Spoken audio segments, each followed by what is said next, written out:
Everyone, आज आपण बघूया तुमच्या आणि माझ्या आवडीची भाकरवडी कशी बनवायची। त्यासाठी मी इथे 1 वाटी मैदा घेतलेला आहे आणि 1 छोटी वाटी बेसन पीठ आणि 1 छोटी वाटी तांदळाचे पीठ घेतलेले आहे। तर त्यामध्ये थोडेसे मीठ घालून घ्यायचे आणि गरम केलेले तेल 1 चमचा घालून ते व्यवस्थित चमच्याने हलवून घ्यायचे। नंतर त्यामध्ये थोडे थोडे पाणी घेऊन ते हाताने मळून घ्यायचे।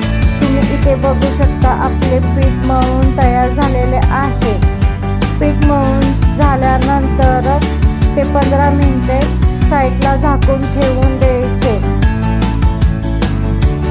नंतर त्यासाठी लागणारा मसाला तयार करून घेऊया। त्यासाठी एक कढई गरम करायला ठेवूया। कढई गरम झाल्यानंतर त्यामध्ये थोडेसे धणे, थोडेसे काळी मिरी आणि थोडेसे जिरे घालून ते व्यवस्थित हलवून घेऊया।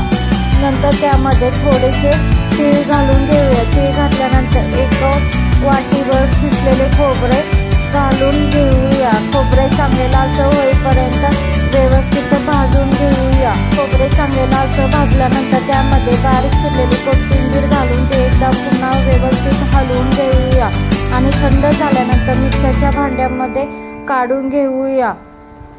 मिक्सरच्या भांड्यात काढल्यानंतर त्यामध्ये थोडेसे आमचूर पावडर, 1 चमचा लाल तिखट घालून घेऊया।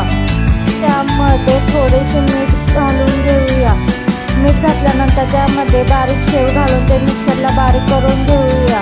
नंतर पिठाचे अशा प्रकारे गोळे करून घेऊया आणि त्या एक गोळ्याची एक चपाती सारखे व्यवस्थित लाटून घेऊया। नंतर त्याचे कडेचे काठ कट करून घ्यायचे। काठ कट करून झाल्यानंतर त्याला चिंचेचे पाणी लावून घ्यायचे। चिंचेचे पाणी सगळीकडे व्यवस्थित लावून घ्यायचे। नंतर त्यावर तयार केलेला मसाला सगळीकडे व्यवस्थित लावून